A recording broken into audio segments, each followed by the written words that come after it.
Seja muito bem-vindo, você líder de célula, a mais um estudo das células. E nessa semana nós vamos estudar um personagem chamado Josué. É um homem que se destacou pela sua fidelidade com Deus e também com o seu líder Moisés, e que foi sucessor de Moisés na conquista da Terra Prometida.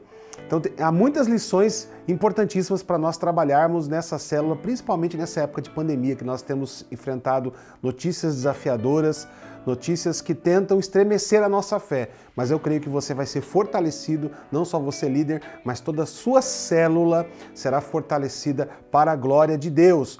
O título então do nosso estudo é O General no Comando. E quem é o nosso general? O nosso general é Cristo, como já dizia a música do Adhemar de Campos. E nós sabemos que o nosso general ele é Cristo. É Ele quem luta as nossas guerras.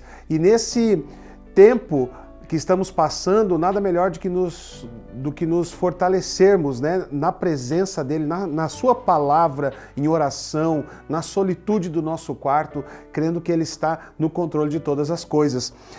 No nosso estudo dessa semana, nós vamos estudar três situações que são interessantes na conquista da cidade de Jericó, né? O texto aqui citado também, e não consta aqui, né, no estudo, mas que foi citado na palavra, foi Hebreus capítulo 11, verso 30 e verso 31, que é a citação do autor aos Hebreus falando sobre a conquista de Jericó e também a citação sobre Raabe, quando os espias vão até aquela cidade para ver como ela era, né, para que eles então pudessem fazer o ataque àquela cidade. A primeira verdade aqui nesse estudo, né, é que eu fico imaginando, né, a perspectiva que Josué e aqueles soldados, os filhos de Israel, deveriam ter quando então Deus manda que eles avançassem na conquista de Jericó. E fico imaginando que quando eles olharam para aquelas muralhas intransponíveis, né, muitas coisas deveriam ter passado no coração deles, principalmente a incapacidade ou a impossibilidade de transpor aquelas muralhas.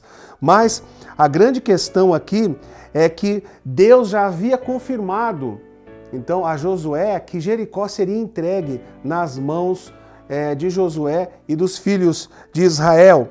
E então eu fico pensando que Josué, ele teve a sua fé firmada em Deus, e não só Josué, mas os filhos de Israel, aqueles soldados estavam ali focados naquela ordem de Deus.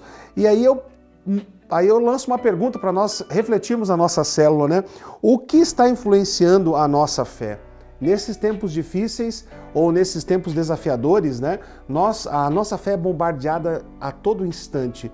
E o que de fato tem influenciado a nossa fé, a sua fé? Né? Como é que você tem se comportado ou reagido diante de situações tão desafiadoras? Eles estavam diante da muralha de Jericó e nós estamos diante de qual muralha? Né? E o que tem influenciado a sua fé? Você consegue ter uma grande discussão aí em relação a esse tema. Um segundo aspecto da nossa célula é que o nosso progresso nem sempre é óbvio. Imagina só, eles tiveram que marchar durante 6 dias e só no 7º. Então, às vezes eu fico pensando que nós, quando ouvimos a palavra de Deus e somos levados a obedecê-la, nesse processo de obedecer a palavra de Deus, às vezes não vemos os resultados, né? E aí aprendemos uma grande lição, que a nossa parte é obedecer a Deus e os resultados vêm do céu. Então,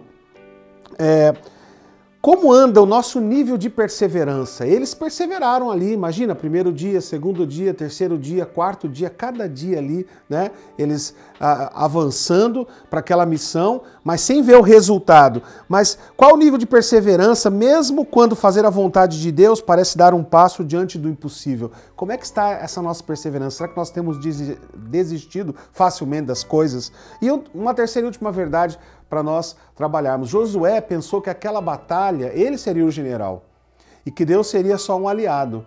Mas de repente, então, ele vê que o próprio Deus se coloca ali no meio e ele luta aquela batalha. Então Deus não se coloca apenas como um aliado nosso, mas ele luta as nossas lutas. Ele já venceu na cruz do Calvário por mim e por você. Eu e você não estamos sozinhos. Como é bom saber disso, né? E uma pergunta para nós finalizarmos: você tem se submetido às ordens de Cristo, o nosso general, no tocante aos planos da sua vida, da sua família? De que forma você tem feito isso? Você crê que ele está lutando a sua luta ou você está tentando resolver as coisas com as suas próprias forças? Eu espero que você tenha uma excelente célula. Eu espero que o Espírito Santo ministre e fortaleça você nessa semana, em nome de Jesus, e até o próximo estudo de célula.